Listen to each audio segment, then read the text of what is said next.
السلام عليكم ورحمة الله وبركاته. إن الحمد لله رب العالمين والعاقبة للمتقين والصلاة والسلام على سيد المرسلين وخاتم النبيين وعلى آله وصحبه أجمعين. أما بعد فقد قال الله تعالى في كلامه المجيد والفرقان الحميد: أعوذ بالله من الشيطان الرجيم. بسم الله الرحمن الرحيم. أو تقول حين ترى العذاب لو أن لي كرة فأكون من المحسنين. وقال تعالى في شان حبيب صلى الله عليه الصلاة والسلام: إن الله وملائكته يصلون على النبي يا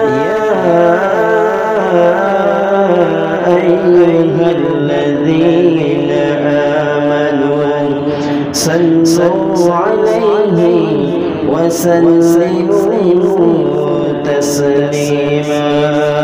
اللهم صل على سيدنا محمد وعلى آل سيدنا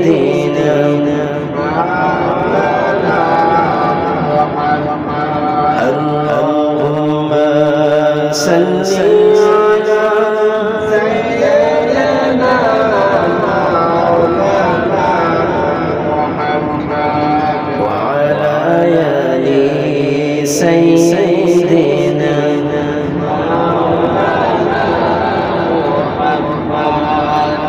الحمد لله আল্লাহ তাআলা দরবারে অগণিত শুকর এবং সাজদ পেশ করছি যেই মালিক দয়া করে মায়া করে গত জুমায় আজকেও আমাদেরকে ঐক্যবদ্ধ হয়ে তার গোলামি করার জন্য আশা এবং বসার সুযোগ করে দিয়েছেন।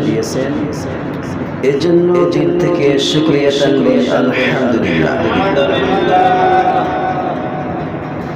সুখে থাকি দুঃখে থাকি, ভালো থাকি খারাপ থাকি, সচ্ছল থাকি অসচ্ছল থাকি, যেভাবে হোক আল্লাহ রাব্বুল আলামিনের প্রশংসা করতে হবে।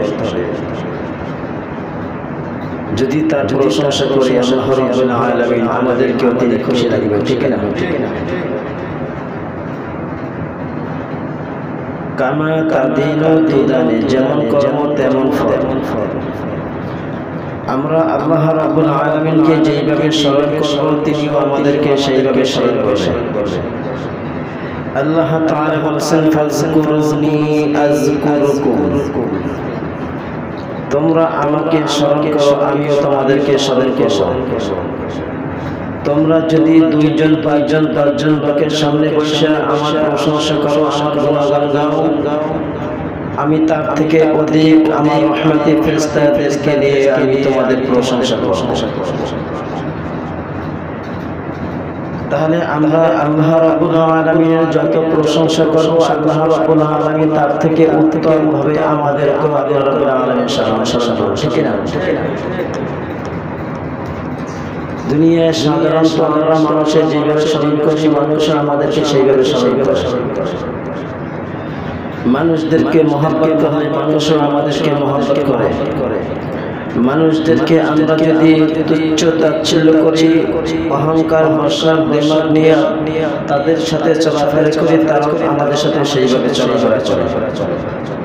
দেখবেন ছোট বাচ্চাদেরকে যদি আপনি ডাক দেন, তার সাথে যদি একটু হাসিটা করেন, মস্করি করেন, ওই ছেলেটা আপনার কাছে আসবে, ওই ছেলেটা আপনার সাথে কথা বলবে, ভালোবাসবে। আর আপনি যদি দেখেন ছোট বাচ্চাদের দিকে যদি অন্যরকম তাকানো হয়, চোখ রাঙিয়ে তাকানো হয়, ওই বাচ্চা আপনার আশেপাশে আসবে না। ঠিক আছে? নবীজি সাল্লাল্লাহু আলাইহি ওয়াসাল্লাম সবাইকে ভালোবাসতেন, ছোট বাচ্চাদেরকে স্নেহ করতেন, বিধায় নবীজির কাছে সমস্ত বাচ্চারা আসতো। নবীরা সাহাবীদেরকেও ভালোবাসতেন, সাহাবীরা নবীদেরকে ভালোবাসতেন। আর এই ভালোবাসাটা এমন হয়তো যে নবীর জন্য তারা জীবন দিতেও কোনো দ্বিধাবোধ করিত না। এই জন্য সবসময় মানুষদেরকে মহব্বত করতে হবে, ভালোবাসতে হবে। নবীজি সাল্লাল্লাহু আলাইহি ওয়াসাল্লাম বলেছেন, যে ব্যক্তি ছোটদেরকে স্নেহ করে না, বড়দেরকে সম্মান করে না, সে আমাদের দলভুক্ত হতে পারে না। আপনি আমি যদি শুধু মুখে ভালোবাসি, কাজে পরিণত না করি, তাহলে এই ভালোবাসা শুধু মানুষকে দেখানোর জন্য, মানুষের কাছ থেকে কিছু হাসিল করার জন্য, স্বার্থের জন্য মানুষদেরকে ভালোবাসা, এটাই বোঝা যায়। যদি কাউকে ভালোবাসতে হয়, মহব্বত করতে হয়, মুখে এবং কাজে দুইটা পূর্ণতা করতে হবে, তাহলে ভালোবাসা হবে। তো সম্মানিত দিনী মুসলমান ভাইরা, গত 3 জুমা আলোচনা করছিলাম আলেম সম্পর্কে। নবী করিম সাল্লাল্লাহু আলাইহি ওয়াসাল্লাম বলেছেন, কোন আলিমান, তুমি আলেম হও, আও মুতাআল্লিমান, আলেম না হতে পারলে আলেমদের ছাত্র হও, আও মুস্তামিআন, আলেমদের ছাত্র না হতে পারলে আলেমদের কথা মতো চলো, আও মুহিব্বান, এবং আলেমদেরকে মহব্বত করো। অনেকে আছে যে আলেম হতে পারে না, সেই জন্য আলেমদের ছাত্র হওয়া মানে আলেমদের কাছ থেকে কিছু জ্ঞান অর্জন করো। আপনার আমার এই সুযোগটা যদি না হয়, আও মুস্তামিআন, তাহলে আলেমদের কথা মতো চলি। আলেমদের কথা মতন যদি না চলি, তাহলে কি হবে সেই পরিচিত বিষয় নিয়ে গত জুমে আলোচনা করেছিলাম। আও মুহিব্বান, আলেমদেরকে মহব্বত করো, আলেমদেরকে মহব্বত করলে কি হবে সেই বিষয় নিয়ে আলোচনা করব ইনশাআল্লাহ। সম্মানিত দিনী মুসলমান ভাইরা, আমি মহাগ্রন্থ আল কুরআনুল কারীমের 39 নম্বর সূরা সূরাতুল জুমার 58 নম্বর আয়াত তেলাওয়াত করেছি। আল্লাহ তাআলা এখানে কথাটা বলেছেন, কেন বলেছেন সেই বিষয় নিয়ে আজকে আমরা কিছু আলোচনা করব, যাতে বুঝতে পারি এই আয়াতের সাথে আমাদের কথা আর কাজের কতটুকু মিল আছে। আল্লাহ রাব্বুল আলামিন বলেন, আও তাকুলু হিনা তারাল আযাব লাউ আন্নানি কাররাতান ফাআকুনা মিনাল মুহসিনিন। আল্লাহু আকবার। আও তাকুলু হিনা তারাল আযাব, কিয়ামতের দিবসে যখন পাপীরা, অপরাধীরা, কাফেররা, মুশরিকরা, বেদুইনরা, এক কথায় আল্লাহ তাআলা নাফরমান বান্দারা যখন কিয়ামতের দিবসে আযাব দেখতে পারবে, তখন বলবে, লাউ আন্নালি কাররাতান ফাআকুনা মিনাল মুহসিনিন, লাউ যদি আল্লাহ আমাকে আরেকবার সুযোগ দাও, আল্লাহ রাব্বুল আলামিন আমাকে যদি আরেকবার সুযোগ দিত দুনিয়ায় যাওয়ার জন্য, দুনিয়ায় ফিরে গিয়ে আমরা কি করতাম, ফাআকুনা মিনাল মুহসিনিন, সৎ কর্মশীলদের অন্তর্ভুক্ত হয়ে যেতাম, সত্যবাদীদের সাথে চলতাম, আলেম ওলামাদের সাথে মহব্বত রাখতাম, ভালোবাসতাম, আলেমদের কথা মতন চলতাম। আল্লাহ রাব্বুল আলামিন তখন বলে, ও আমার বান্দারা শোনো, তোমাদেরকে আমি আগে সতর্ক করে দেই নেই? আমি কি তোমাদেরকে বলি নেই একবার মৃত্যু হলে দ্বিতীয়বার পৃথিবীতে যাওয়ার কোনো সুযোগ নেই? তখন ওই সমস্ত আল্লাহ তাআলার নাফরমান বান্দারা বলবে, হ্যাঁ গো, তুমি তো বলেছিলে, আমরা তো এই আয়াতটাকে তেমন গুরুত্ব দেই নাই, তোমার কথাকে গুরুত্ব দেই নাই। দয়া করে মেহেরবানি করে যদি আরেকবার সুযোগ দিতাম, তাহলে আমরা দুনিয়ায় যাইতাম আর আলেমদের সোহবত নিতাম, আলেমদের সাথে চলতাম, আলেমদেরকে মুহাব্বত করতাম, সত্যবাদীদের সাথে চলতাম। আল্লাহ রাব্বুল আলামিন বলেছেন, ওদেরকে যদি দুনিয়ায় আবারও পাঠাই, ওরা দুনিয়ায় গিয়ে আবার একই কাজ করবে, আমার নাফরমানি করবে। সম্মানিত দ্বীনি মুসলমান ভাইরা, আকাঙ্ক্ষা এই জিনিসটা কম বেশি সবাই থাকবে। জান্নাতে যারা যাবে তাদেরকেও আকাঙ্ক্ষা থাকবে, আফসোস থাকবে। কেমন আফসোস থাকবে? আল্লাহ রাব্বুল আলামিন বলেন, সবথেকে শ্রেষ্ঠ জান্নাতের জান্নাতুল ফেরদাউস। এইটা সবথেকে ভালো মর্যাদা সম্পন্ন, সবথেকে এইটা উচ্চ মর্যাদার জান্নাত। জান্নাত একটা, জান্নাতের স্তর 8টা। জান্নাত কয়টা? জান্নাত কয়টা? একটা জান্নাত। জান্নাত কয়টা? একটা জান্নাত। স্তর আছে কয়টা? 7টা। প্রত্যেকটা দেখবেন আমাদের এই মনে করেন কোম্পানির ভিতরে ঢুকতে হলে গেট কয়টা? আওয়াজ দেন, আপনাকে ভিতরে ঢুকছেন না? গেট কয়টা? কোম্পানির শাখা কি একটা আছে না কয়েকটা? কয়েকটা না? এক একজন এক এক স্তরে বসাই দিয়েছে যে তোমার দায়িত্ব এটা, তোমার দায়িত্ব এটা, ঠিক না? কিন্তু গেট কয়টা? একটা। তাহলে জান্নাতে ঢোকার জন্য গেট থাকবে একটা। কয়টা? এর ভিতরে স্তর থাকবে 8টা। জাহান্নামে একটা স্তর থাকবে 7টা। তাহলে যখন আল্লাহ রাব্বুল আলামিন এই 8 শ্রেণীর লোককে 8 শ্রেণীর স্তর জান্নাত দান করবে, তার ভিতরে সর্বশ্রেষ্ঠ জান্নাত এটা জান্নাতুল ফেরদাউস। যখন জান্নাতুল ফেরদাউস, জান্নাতুল নাঈম, বিভিন্ন রকমের জান্নাতে একজন যাবে, তখন আফসোস করবে, হায় যদি দুনিয়ায় বসে আরেকবার সুবহানাল্লাহ বলতাম, দুনিয়ায় বসে যদি আরেকবার আলহামদুলিল্লাহ বলতাম, দুনিয়ায় বসে যদি আরেকবার আল্লাহু আকবার বলতাম, দুনিয়ায় বসে যদি আল্লাহ তাআলার আরেকটু গুণগান গাইতাম, দুনিয়ায় বসে যদি আল্লাহ তাআলার আরেকটু প্রশংসা করতাম, দুনিয়ায় বসে যদি আরেকটু ভালো কাজ করতাম, তাহলে এই জান্নাত না হয়ে জান্নাতুল ফেরদাউস পাইতাম। আর জাহান্নামীরা আকাঙ্ক্ষা করবে, আর রব্বুল আলামিন দুনিয়ায় বসে যা কিছু করেছি, উল্টা পাল্টা করেছি, তোমার আয়াতকে অস্বীকার করছি, তোমাকে মানি নাই, নবীদেরকে মানি নাই, নবীদেরকে পাগল বলছি, জালচার বলছি, বিভিন্ন রকম তাদেরকে মিথ্যা তহমত দিয়ে তাদেরকে হত্যা করেছি, মারধর করেছি, দেশ থেকে দেশান্তর করেছি, তাদের জন্মে ত্যাগ করাইয়া বিভিন্ন রাষ্ট্রে তাদেরকে তাড়াইয়া দিয়েছি। আর রব্বুল আলামিন নবীদের যারা উত্তরাধিকারী ছিল, নবীদের কথা মতো যারা চলত, নবীদের কথা যারা বলতো, তাদেরকেও বিরুদ্ধে চলছি, তাদের বিরুদ্ধে মামলা দিয়েছি, তাদের বিরুদ্ধে মিথ্যা কিছু করে তাদেরকে ফাঁসাই দিয়েছি, বিভিন্ন রকমের কাজ করেছি। আর আমাকে আরেকবার সুযোগ দাও, দুনিয়ায় গিয়ে তোমার আল্লাহওয়ালা লোকদের অন্তর্ভুক্ত হয়ে যাবো। আল্লাহ রাব্বুল আলামিন বলছেন, অসম্ভব। এই জন্য আল্লাহ রাব্বুল আলামিন বলেছেন, মুহসিনিন, যারা সৎ কর্মশীল, তাদের সাথে আমাকে করব অন্তর্ভুক্ত হয়ে যাব। এখন আমাদেরকে এই জ্ঞানটা নেই, আমরা মনে হয়েছে যে ঘুমন্ত ব্যক্তি স্বপ্নে দেখতেছি, পরকাল, হাসর, মিজান, পুলসিরাত, জান্নাত, জাহান্নাম, এগুলো আমরা কল্পনার জগতে মনে করতেছি। এই জন্য আল্লাহ রাব্বুল আলামিন যাদেরকে একটু ভালোবাসেন বেশি, তাদেরকে বিভিন্ন রকম পরীক্ষা করেন। কেমন পরীক্ষা করেন? একজন মাদ্রাসার শিক্ষক একটা ছাত্রকে খুব ভালোবাসতো, মহব্বত করত,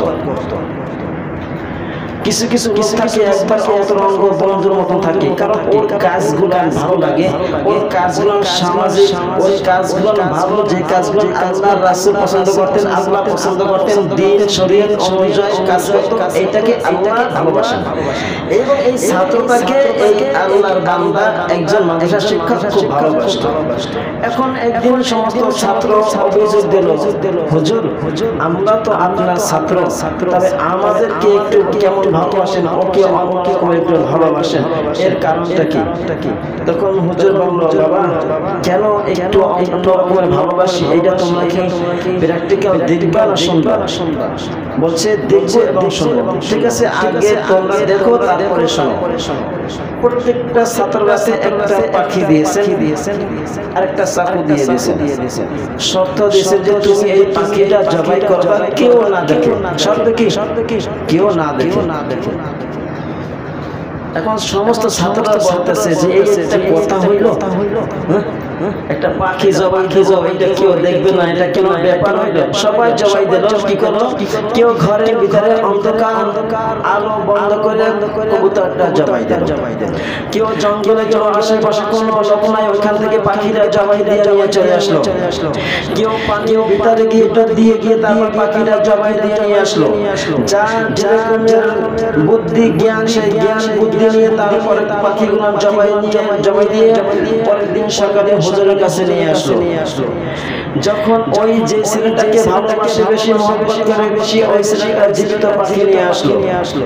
আসার পরে সমস্ত ছাত্র হাসাহাসি করতেছে, দেখছো সামান্য একটা পাখি জবাই দিয়ে দিছে কেউ না দেখে, তার মানে আমরা বেশি ভালো, ও খারাপ এই জন্য ওকে ভালোবাসে, আর খারাপটাকে ভালোবাসে, আমরা ভালো এই জন্য আমাকে ভালোবাসে না। তাহলে হুজুরের উপর একটা তাদের একটা ভুল ধারণা চলে আসলো। সবাইকে জিজ্ঞাসা করা হলো, তোমরা কিভাবে পাখি জবাই করলা? এই তুমি আব্দুর রহমান, তুমি কিভাবে পাখি জবাই করলা? বলছে হুজুর আমি রাত্রে, গভীর রাত্রে সবাই ঘুমিয়ে গেছে, অন্ধকার রাত্রে লাইট বন্ধ করে রুমের ভিতরে ঢুকে পাখি জবাই করছি, কেউ দেখে নাই। আব্দুর রহিম তুমি কিভাবে পাখিরা জবাই করলা? বলছে হুজুর আমি জঙ্গলে গিয়ে অনেক গভীর রাত্রে এই পাখিটা জবাই দিছি, আশেপাশে কেউ ছিল না, কেউ দেখে নাই। একবার তারপরে আব্দুল করিম, এই তুই পাখিটা কিভাবে জবাই করলা? আব্দুল করিম জবাব দিল যে হুজুর আমি পাখিটা পাখির নিচে, গভীর নিচে গিয়ে আমি পাখিটা জবাই করলাম, কেউ দেখে না। এখন ওই যে ছেলেটা পাখি জীবিত নিয়ে আসছে তাকে বলা হলো, সবাই পাখি জবাই দিয়ে কেউ দেখলো না, তুমি পারলো না, সামান্য একটা কাজ করলো না, এইটা কেমন করে হলো? তখন ওই ছাত্র জবাব দেয়, বলছে হুজুর আমিও গভীর রাত্রে ঘরের দরজা বন্ধ করে, লাইট বন্ধ করে তারপর আমি পাখি জবাই দিতে যাব, কিন্তু আমি আমার মনে সায় দিতেছে পৃথিবীর কোনো মানুষ দেখতেছে না, কিন্তু আমাকে সৃষ্টিকর্তা আমাকে দেখতেছে। আল্লাহু আকবার। হুজুর আমিও গভীর রাত্রে জঙ্গলে চলে গিয়েছিলাম, পাখি জবাই দেব, এই মুহূর্তে আমার মনে হচ্ছে যে আমার সৃষ্টিকর্তা আমাকে দেখতেছে, আমি পাখি জবাই দিতে পারলাম না।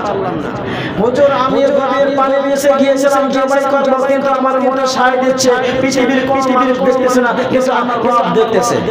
হুজুর আপনার শর্ত হলো কেউ যদি না দেখে, আপনি যদি শর্তের সায় দিতেন আল্লাহ ব্যতীত কেউ যদি না দেখে, তাহলে আমিও পাখিটা জবাই দিতে পারতাম, কিন্তু আপনি বলে দিয়েছেন যে পাখিটা যদি কেউ না দেখে জবাই করা অবস্থায়, তাহলে আমি আমার রব দেখতেছি, এই জন্য আমি পাখি জবাই দিতে পারলাম না। তখন হুজুর বলছে, শোনো তোমরা যে অভিযোগটা নিয়ে আসছালা, এখন অভিযোগের কি প্রশ্নের উত্তরটা তোমরা কি পেয়েছো? প্র্যাকটিক্যাল পেয়েছো এবং উত্তরটাকে পেয়েছো? সবাই ভুল বুঝতে পারলো যে হুজুর আসলে আলেমের সামনে, ওস্তাদের সামনে ছাত্র কখনো কিছু করতে পারার যোগ্যতা অর্জন করতে পারে না। এই জন্য আলেম ছাড়া আপনি ভালো কিছু জ্ঞান অর্জন করতে পারবেন না, কোশ্চেন কালেও পারবেন না। আলেম শুধু আমাদের এই লিবাস করার এই লোক না, আলেম বলতে জ্ঞানীবান ব্যক্তি বোঝায়। কে জ্ঞানীবান। মুসা আলাইহিস সালামকে তার উম্মতরা প্রশ্ন করছে, জ্ঞানী কে? মুসা আলাইহিস সালাম। তখন আল্লাহ তাআলা বলেছে, মুসা তুমি জ্ঞানী, তোমার থেকে জ্ঞানী আরো আছে, যাও খিজিরকে করো, খিজির থাকে সেই পরিচয় দিয়ে সেখানে গেল, যাওয়ার পরে খিজির আলাইহিস সালামের কাছ থেকে জ্ঞান অর্জন করে, তারপর নিজে বুঝতে পারলো যে আমার থেকে জ্ঞান আছে, ঠিক না? এই জন্য খিজির আলাইহিস সালামের কাছে যদি মুসা আলাইহিস সালামকে না পাঠাইতো, এই ঘটনা আমরা জানতাম না, তাহলে আমরা জ্ঞান অর্জন করতে পারতাম না, ঠিক না? এই জন্য জ্ঞান অর্জন করতে হলে জ্ঞানী ব্যক্তির কাছে যাইতে হবে, ঠিক না? আপনি চোরের সাথে যদি হাঁটেন, চোরের সাথে যদি হাঁটেন, চোরের দলের সাথে যদি হাঁটেন, ওই চোর যদি চুরি করে, দলে যদি চুরি করে, আপনি চুরি করেন না, তারপর আপনাকে ওই দলে থাকার কারণে আপনাকে চোর সাব্যস্ত করতে হবে, ঠিক না? আপনি যদি কোনো লোকদের সাথে চলাফেরা করেন, আপনি যদি খারাপও থাকেন, আল্লাহ রাব্বুল আলামিন ওই আল্লাহ লোকদের কারণে আপনাকে ক্ষমা করে তাদের অন্তর্ভুক্ত করতে পারেন না? নবী করিম সাল্লাল্লাহু আলাইহি ওয়াসাল্লাম বলেন, আলেমদের মর্যাদা আর আবেদের মর্যাদা কি রকমের? নবীজি বলেন, ওয়া ইন্না ফাদলিল আলিমি আলাল আবিদি কাফাতিল কমারি আলা সারিল কাওয়াকিব। আল্লাহর নবী সাল্লাল্লাহু আলাইহি ওয়াসাল্লাম বলেছেন, ও আমার সাহাবীরা, আকাশের দিকে তাকাইয়া দেখো, আল্লাহ রাব্বুল আলামিন আসমানটাকে সাজানোর জন্য কোটি কোটি তারকা আল্লাহ তাআলা সৃষ্টি করে রেখেছেন। এই তারকা রাজির ভিতরে রব্বুল আলামিন একটা শ্রেষ্ঠ মাখলুক আল্লাহ রেখে দিয়েছেন, সেটা হলো চন্দ্র। ও সাহাবীরা শোনো, এই চন্দ্র সূর্যের কারণে চাঁদটাকে আরো বেশি দেখা যায়, কিন্তু সূর্যের চাঁদের থেকে কিন্তু সূর্য এই চন্দ্র এই তারকা অনেক বড়। এই তারকার ভিতরে চাঁদের মর্যাদা যে রকমের, হাজার হাজার আবেদের ভিতরে আলেমের মর্যাদা তার থেকে অনেক গুণ বেশি, ঠিক না? ঠিক না? আলেম কাকে বলে? সে তো লেখাপড়া করে তারপর জ্ঞান অর্জন করছে, ঠিক না? আর একজন শুনছে, আমল করা শুরু করে দিয়েছে। ওই ব্যক্তি পড়ছে, ইলম শিখছে, অর্জন করছে, নিজে আমল করছে, তারপরে আলেম হয়েছে। আর একজন ব্যক্তি শুনে সে আমল করা শুরু করলো, তাহলে কষ্ট কি একরকমের হইল? কথা বলেন। এই যে রকমের আমি এখানে আসছি, নিজে আগে সামাজ তৈরি করছি, একটা শিডিউল তৈরি করছি। এই শিডিউলটা তৈরি করতে হলে কোন হাদিসে আছে, কোরআনে কোন আয়াত আছে, কোন সূরার ভিতরে আছে, এইগুলো আগে আমাকে একটা লিস্ট তৈরি করতে হবে। এরপর আমি নিজে লিখলাম, লেখার পরে এইটা আবার গবেষণা করলাম, এইটার উপর রিসার্চ করে এসে এখন আপনাদের সামনে বলতেছি। এখন বলেন, আমি যে বলতেছি আপনারা শুনতেছেন একরকমের আওয়াজ দেন, একরকমের এইটা নিয়ে ঘাটাঘাটি করে তারপর বাইর করছি। আর আপনি আসছেন, শুনে চলে যাবেন। আমল করলে ভালো, না করলে আপনার ক্ষতি, ঠিক না? একটা নারী সারাদিন দৌড়াদৌড়ি কইরা, কষ্ট কইরা, খাওয়া রান্না কইরা আপনার সামনে কষ্ট আপনি খান, শান্তি মতো খান, ঠিক না? আর কষ্ট করছে কে? রান্না যে করছে সেই, ঠিক না? তার যে ব্যক্তি কষ্ট করে 20 বছর, 18 বছর, 22 বছর লেখাপড়া করে জ্ঞান অর্জন কইরা আর আপনাদের সামনে বলতেছে, আর আপনারা শুনে যদি এই ব্যক্তির সমকক্ষ হতে চান, সমপরিমাণ হতে চান, তাহলে আমি বলবো এটা আপনার বিবেকে একটু দুর্বলতা আছে, ঠিক না? ঠিক না? এই জন্য নবীজি বলেন, তারকার মধ্যে যেরকম চাঁদের মর্যাদা, যেরকম হাজার হাজার আবেদের ভিতরে আলেমের মর্যাদা সেরকম, ঠিক না? এই জন্য জ্ঞান অর্জন করতে হলে পড়তে হবে, বুঝতে হবে, জানতে হবে। আর এই জানার পর যদি আপনি কারোর কাছে বলতে যান, তাহলে এইটার নাম হবে জ্ঞান। আর না জেনে, না বুঝে, শোনা মাত্র যদি মানুষের কাছে বলতে যান, এইটা হবে মিথ্যা কথা। এটা কি মিথ্যা কথা? নবীজি সাল্লাল্লাহু আলাইহি ওয়াসাল্লাম বলেছেন, সবথেকে মিথ্যাবাদী হইছে ওই ব্যক্তি, যেই ব্যক্তি কিছু শোনা মাত্রই মানুষের কাছে বলে বেড়ায়, ওই ব্যক্তি হলো সবথেকে মিথ্যাবাদী। আমি যদি কথা বলি, আমার একটু সম্মান যাতে পারে, আমার ইজ্জত যাতে একটু পারে, আমি মানুষের কাছে একটু বড় কিছু হতে পারি। এখন আমি যদি নিজের কিছু মন করা কথা এই কোরআনের কথা বলে চালাইয়ে দিই, তাহলে যদি আপনারা যদি ভুল ধরতে না পারেন আর এই ভুল অনুযায়ী আমল করেন, আপনারাও ধ্বংস, আমিও ধ্বংস, ঠিক না? একটা উদাহরণ দেই, এটা হাদিস কোরআনের কথা না, বোঝানোর জন্য দিচ্ছি। আগে তো পীর মুরিদি বেশি ছিল, এখন একটু কমছে না। আগে যারা পীর ছিল তাদের কারামতি অনেকটা বেশি ছিল, আর এখন কারামতি খুব নাই বললেই চলে, ঠিক না? এখন তো পীর আল্লাহ তাআলা ভালো জানে কে কিরকম আছে, আল্লাহ আলম আল্লাহ ভালো জানে। তারপরে এখন তো পীর আছে না, আগের কার পীর একজন সরল সোজা ব্যক্তি গেছে পীরের কাছে মুরিদ হইতে।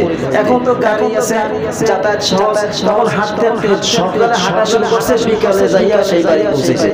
যখন সে পূর্ব দিক থেকে হাঁটা শুরু করেছে, যখন সূর্য উঠছে, ওই ব্যক্তির সাথে ছিল তার ছাতা নিয়ে সে হাঁটতে হাঁটতে রওনা করছে। বিশাল মরুভূমি পথ পাড়ি দিতে যাবে, পিছন থেকে সূর্য উঠছে, যখন সূর্যটা উঠছে তার ছায়াটা পুরুষটার সামনে পড়ছে, ব্যক্তির সামনে পড়তেছে। যখন ঠিক দুপুরবেলা হলো, তখন সূর্য যখন মাথার উপর আসলো, তখন সূর্যটা তার শরীরের উপর পড়ে যায়, সামনে আর মাটিতে পড়ে। এরপর যখন বিকালে হাঁটতে যখন হাঁটা শুরু করলো, যখন সূর্য যখন পশ্চিম দিকে অস্ত যাবে, তখন সেই ছায়াটা আবার পূর্ব দিকে পড়লো।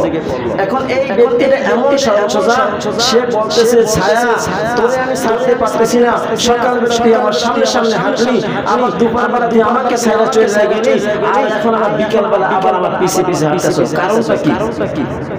ছায়া কি চলে যাবে? ছায়া তো সবসময় থাকে, মানে দুপুরবেলা দেখি না, এই মাথার উপর লাইট থাকলে ছায়া কি পাশে পড়বে না নিজের শরীরে পড়বে? এখন ওই ব্যক্তি যাচ্ছে, দেখতেছে এক ব্যক্তি হাল চাষ করতেছে, এখন বলতেছে যে ভাই আমি তো অমুক পীরের কাছে যাব, আমি একটু মুরিদ হব। ওই ব্যক্তি একটু চালাক ছিল, সে বলতেছে বেটা তুই তো চেনো না, আমি যেটা বলবো ওইটাই, তাহলে আমি বলি তুই যে পীরের কাছে যাবি সেই পীর আমি, অর্থাৎ তুই এইখানে যে একটু কাজ বাকি আছে হাল চাষ করা, এইটা তুই কইরা অমুক জায়গায় অমুক বাড়ি আসিস। এখন ওই ব্যক্তি ওই কাজ করে তারপরে ওই ব্যক্তির পরিচয় অনুযায়ী বাড়িতে যাওয়ার পরে রাত্রে মেহমানদের করা লাগে। এখন কষ্ট করছে, রাত্রে খাবার দিল, কি দিল? শোল মাছ। কি মাছ? শোল মাছ। এখন রাত্রে ওই মুরিদ যে সে জিজ্ঞাসা করে, হুজুর আমাকে হুজুর সবক দেবেন না? তোমাকে সবক দেব সকালে, এখন না। আচ্ছা ঠিক আছে, সকালে ফজর নামাজের পরে আবার খাবারটা দিল, খাবার খাইলো। এখন একটা সবক তো দিতে হবে, যে কিছু না জানে, যে ভণ্ডামি করে, সে বলবে, সেটা একটা কিছু দিতে হবে, না দুই নম্বরে ধরা পড়বে না। এখন বলতেছে, বলবে 102 বার। তোমার জিকির কি? 102 বার। 102 বার। ও তো সরল মানুষ, মানে একটা রাত্রে খাওয়াইছে, সকালে খাওয়াইছে, মানে 2 বার খাওয়াইছে, এই জন্য বলতেছে 102 বার। 102 বার এটা জিকির শুরু করে দিয়েছে। ও তো আস্তে আস্তে এসে গেল। এখন তার বিবি একটু চালাক, তাই মুরিদের বিবি একটু চালাক, বলতেছে কি রে ব্যাপার কি? তোমার এই জিকির দিল, তুমি জিকির করতেছো? হ্যাঁ আমার পীর এই জিকির দিতেছে। বলতেছে তাই? তোমার পীরকে একটু নিয়ে আসে তো। ওই যে ব্যক্তি, সে গেছে পীরকে যাই বলছে আপনাকে আমার বাড়িতে যেতে হবে। তো আসতে একটু মাঝে একটা নদী বাজে পরে গল্প বুঝাইতেছে, কোরআন হাদিসের কথা না ভাই। তখন বললো যে আচ্ছা বাসে পীরের বাড়ি থেকে মুরিদ নিয়ে আসতেছে মেহমান হিসেবে। এখন নদীর কাছে আসছে, নদীতে নৌকা নাই, কম কিছু পারাবার কিছু নাই। এখন ওই মুরিদ 102 বার জিকির করতে করতে পানির উপর থেকে হাঁটে যাইতেছে, আর মুরিদ পীরে সে দাঁড়ায় রয়েছে। এখন মুরিদে যাইতেছে যে হুজুর আসেন না কেন? কারণ আসবে কিভাবে, নৌকা কোথায়? আমি যে পানির উপর হাঁটতেছি ওই রকম। বাবা আসলে কি, এখন আমি পরিচয় দিতে আসলে আমি পীর না, তুমি যে পীরের কাছে যাবা সেই পীর আমি নয়, তবে তোমাকে দিয়ে আমি একটু কাজ করাইছিলাম, সেই কাজের বিনিময় এখন তোমার কাছে আমি ভালো হতে চাইছিলাম, আমি তোমার কাছে 2 নাম্বারই করেছি, এটা ধরা না পড়ি, এই জন্য তোমাকে একটা শোল মাছ রাত্রে খাওয়াইছি, সকালে খাওয়াইছি, এই জন্য তোমাকে একটা ভুমবান জিকির শিখাই দিলাম 102 বার। তুমি তো এটা বিশ্বাস করলা, আমলে করতে করতে আউলিয়া হয়ে গেছে, আর আমি বিয়ামলে দেবিয়া হয়ে গেছি, আমি তোমার সেই পীর না। এখন এইটা বুঝাচ্ছি যে আপনাদেরকে বোঝাই যে ওই রকমের যদি পীরের মতো যদি একটা ভুমবান কথা বইলা আপনাদের কাছে যদি ভালো হতে চাই, আপনাদের কাছে যদি আমি উঁচু কিছু হতে চাই, আমি ভালো কিছু একজন হতে চাই, ভাইরাল হতে চাই, তাহলে আপনার আর আমার অবস্থা এই একই দশা হবে, ঠিক না? এই জন্য যে বললাম সূরা জুমারের 58 নম্বর আয়াত দিয়ে কথা বলতেছি। এখন এইটা ভাষা যে একটু দেখতে পারবেন না, না কোরআন দিয়ে? পারবেন না? যে কিয়ামতের দিবসে যারা বিপদগ্রস্ত হবে, আযাব দেখবে, তখন তারা আবার বলবে, আল্লাহ আমাদেরকে আবার কি দুনিয়ায় পাঠিয়ে দাও। তোমার আল্লাহ ওয়ালা লোক যারা ছিল, সৎকর্মশীল যারা ছিল, সত্যবাদী যারা ছিল, মুত্তাকি যারা ছিল, তাদের সঙ্গী হবে। এখন এই বিষয়ে বলতেছি যে আলেমদের মর্যাদা কেমন। আল্লাহ নবী বলেছে, আকাশের নক্ষত্রের তুলনায় চাঁদের মর্যাদা যেই রকমের, একজন আলেমের মর্যাদা হাজার হাজার আবেদের চাইতেও বেশি মর্যাদা। ঠিক না? এইজন্য নবীজি আরেকটা বলেন, ফাদলুল আলিমি আলাল আবিদি কাবাদি আলা আদনাকুম। বলছে দেখো তোমাদের তুলনায় আমি নবী আমার মর্যাদা যেই রকমের, একজন আলেমের হাজার হাজার আবেদের চাইতেও সেই রকমের মর্যাদা। আমি নবী তোমাদের তুলনায় আমার যে সম্মান, আমার মর্যাদা, আমার ইজ্জত যেই রকমের, একজন আলেমের ইজ্জত হাজার হাজার আবেদের চাইতেও মর্যাদাবান। তাহলে আলেম কেন এত মর্যাদাবান?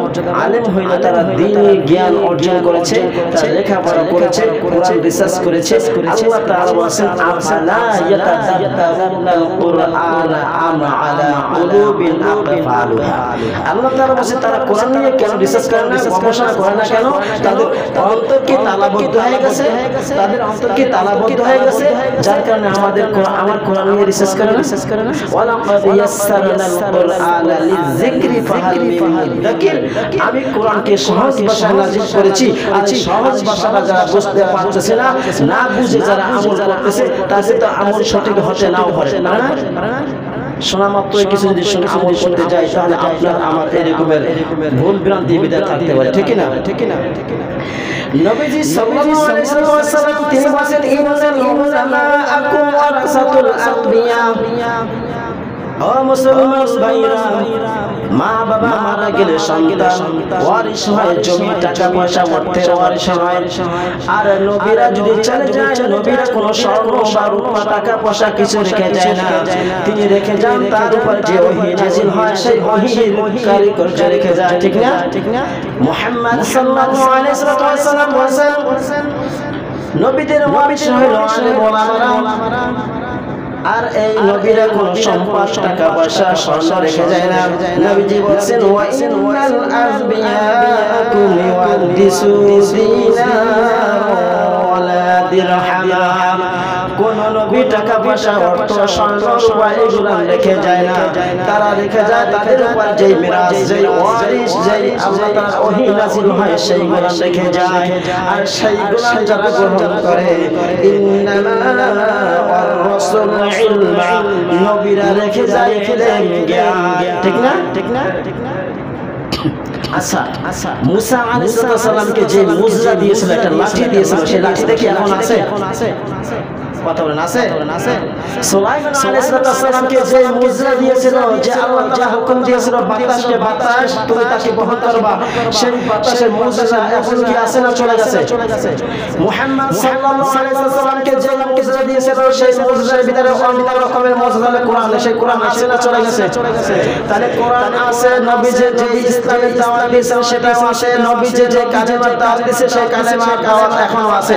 আর এইগুলো ধরে রাখছে কারা? আলেম ওলামারা, জ্ঞানবান ব্যক্তিরা। ঠিক না? আর এই কাজগুলো যারা করবে তারাই হলো নবীদের ওয়ারিশ। আপনার পিতা মারা গেছে, কত বিঘা জমি রেখে গেছে, ব্যাংকে অ্যাকাউন্টে কত টাকা আছে, অর্থ সম্পদ সোনা রূপা কতটুকু আছে, আপনার বাবা মারা গেলে আপনার ভাই বোন এইগুলো সবাই পাবে। এটা হচ্ছে আপনার ওয়ারিশ। ঠিক না? আর নবী যারা মারা গিয়েছেন, নবীরা চলে গিয়েছেন, এই নবীরা ওয়ারিশ মানে কি রেখে গেছেন? তাদের ইলম দ্বারা ইসলামের আহ্বান করেছেন, রবের পরিচয় তুলে ধরেছেন। এই রবের পরিচয় আপনি আমি এখনো জানি না ভালো করে, যার কারণে খালি মনে রবকে ভালোবাসতে পারি না। ঠিক না?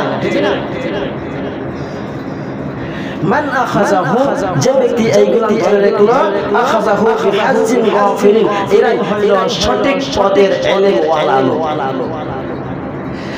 ইন্নাল মালাইকাতা লা তাদারু আজকিহাতা রিদাল্লি তালিবাল ইলম। নবীজি সাল্লাল্লাহু আলাইহি ওয়াসাল্লাম বলেছেন, কোন ব্যক্তি যদি ঘর থেকে ইলম অর্জন করার জন্য বের হয়ে যায়, হোক মাদ্রাসার ছাত্র হোক কোন আম পাবলিক, যে কোনো মানুষ ঘর থেকে যখন বের হয়ে যাবে, আল্লাহর নবী বলেন মালাইকা আসমানি রহমতি ফেরেশতাদের সবার পাশে আছে। যখন এই তালেবে ইলমকে ইলম অনুসরণ করা ইলম খুঁজতে বের হয়েছে, আল্লাহর রহমতে ফেরেশতারা তাদের পাখা বিছিয়ে দেয়, তোমরা এর পুরো হেঁটে যাও। সুবহানাল্লাহ। আল্লাহ নবীজি বলছে, তোমরা যখন কোন কাজে যাও তখন তোমাদের পর বিছিয়ে দেয় মালাইকা ফেরেশতারা। অন্য কোনো কাজের জন্য বলে না, শুধু বলছে ইলম অর্জন করার জন্য, ইলম খোঁজার জন্য যারা বের হয়ে যায়, আল্লাহর রহমতে ফেরেশতারা তাদের পাখা বিছিয়ে দেয়। এই পাখার উপর থেকে তোমরা হাঁটো, তোমরা জমিনের ভিতরে আসমানের নিচে জমির উপর সর্বশ্রেষ্ঠ ইবাদতকারীরা। এই জন্য আমরা বেশি বেশি আল্লাহর গুণগান গাবো। যারা এই আল্লাহওয়ালা লোকদের সাথে চলবো, আল্লাহওয়ালা লোকদের কথা মতন চলবো, আল্লাহওয়ালা লোকদেরকে মহব্বত করবো। কিছু লোক আছে আলেমদেরকে মহব্বত করতে চায়, সুযোগ পায় না। কেন পায় না? যারা এমন লোক আছে জেলখানায় বন্দী আছে, যাবজ্জীবন হয়ে গেছে, ওরা চিন্তা করে আমরা দুনিয়ায় বসে যদি এখন ফিরে থাকতাম তাহলে আলেমদেরকে মহব্বত করতে পারতাম, আলেমদেরকে ভালোবাসতে পারতাম। কিন্তু আজকে আবদ্ধ হয়ে আসি, এই জন্য আলেমদেরকে দেখতেও পারতেছি না, মহব্বত করতে পারতেছি না। কিন্তু আপনাকে আমাকে আল্লাহ তাআলা সরল জমিনে রেখেছে, খোলা জমিনে রেখেছে। মন চাইলে আলেমদের সাথে মহব্বত করতে পারবো, ভালোবাসা দিতে পারবো, কথা বলতে পারবো। তাদেরকে আল্লাহ রাব্বুল আলামিন মহব্বত দিয়েছেন, সেই মহব্বত তাদের ভিতরে আমরা ঢেলে দিতে পারবো, ঠিক না? এক মিনিট একটা ঘটনা বলি। যখন জাহান্নাম ফয়সালা হয়ে যাবে, একজন ব্যক্তিকে আল্লাহ রাব্বুল আলামিন বলবে, বান্দা তোমার জাহান্নাম থেকে জান্নাতে দেওয়া হলো। তখন ফেরেশতাদেরকে ওই বান্দা জিজ্ঞাসা করবে, আমার পক্ষে কি নবী সুপারিশ করেছে যার কারণে জাহান্নাম থেকে মুক্তি দিয়েছে? ফেরেশতারা বলবে না। তখন ওই ব্যক্তি বলবে, আমার মা বাবা কি সুপারিশ করেছে? বলছেন না। তাহলে আমার ছেলে সন্তান সুপারিশ করেছে? কয় না। তাহলে আমার আত্মীয় স্বজন আমার সুপারিশ করে জাহান্নাম থেকে মুক্তি দিয়ে জান্নাতবাসী করেছে? করেছে না।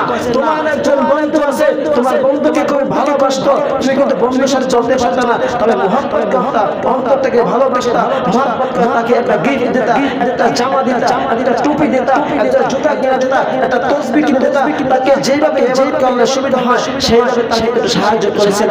সেই বন্ধু তোমার জান্নাতি, সেই বন্ধু আল্লাহর কাছে দোয়া করতে বসে। আর দুনিয়ায় বসে বন্ধু ছিল, বন্ধু ছাড়া জান্নাতে থাকতে পারবে না, আমার অমুক বন্ধু চাই। তখন আল্লাহ রাব্বুল আলামিন এই তোমাকে আল্লাহ তাআলা খামে জাহান্নাম থেকে মুক্তি দিয়ে তোমার বন্ধুর সাথে জান্নাতে যাওয়ার সুযোগ করে দেন। সুবহানাল্লাহ।